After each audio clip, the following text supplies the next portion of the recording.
The next topic of discussion is EIGRP variance. Now, EIGRP can send equal amounts of traffic over multiple links if their metrics match. So if there are 3 links present between source and destination, and they have the exact same feasible distance, EIGRP will install all 3 routes in the routing table and send equal amounts of traffic over each route or over each link. This is called equal cost load sharing. EIGRP also has the capacity to do unequal cost load sharing through a concept called variance. Now, variance is a multiplier for the feasible distance of a successor route in RIB. So variance is a multiplier for the feasible distance or the metric of a successor route in the routing table.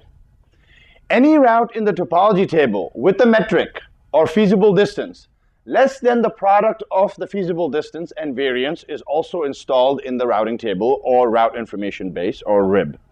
Once again, any route in the topology table or any route that is a feasible successor that is sitting in the topology table with a metric that is less than the product of your feasible distance of the successor route and variance is also installed in the route information base or your routing table. The default variance is 1 and it can range between 1 and 128. So what do I mean by this statement over here? The product of feasible distance and variance. Okay, so let's look at this diagram over here. Router 1 has 2 paths to network 10. Both paths pass the feasibility condition because the top route is your successor route with a total distance or feasible distance of 10 plus 5, 15, and the reported distance is less than my feasible distance.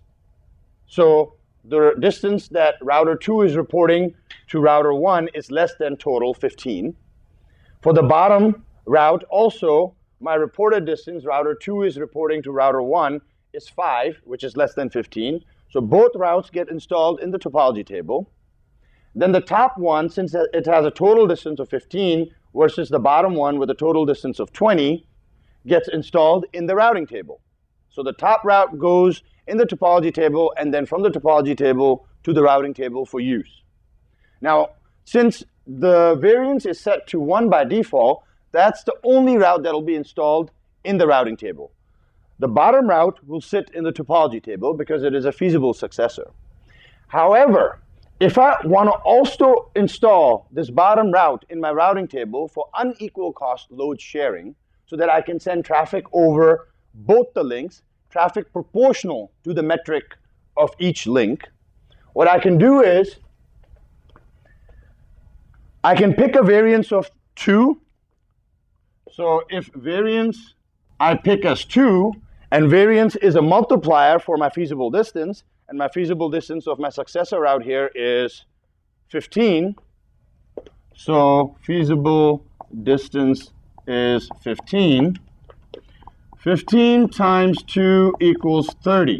So if I set my variance to 2, any route that has a feasible distance in the topology table, any feasible successor route with a feasible distance less than 30 will also get installed in the routing table. So the bottom route right now is sitting in the topology table with a distance of 15 plus 5, which is 20.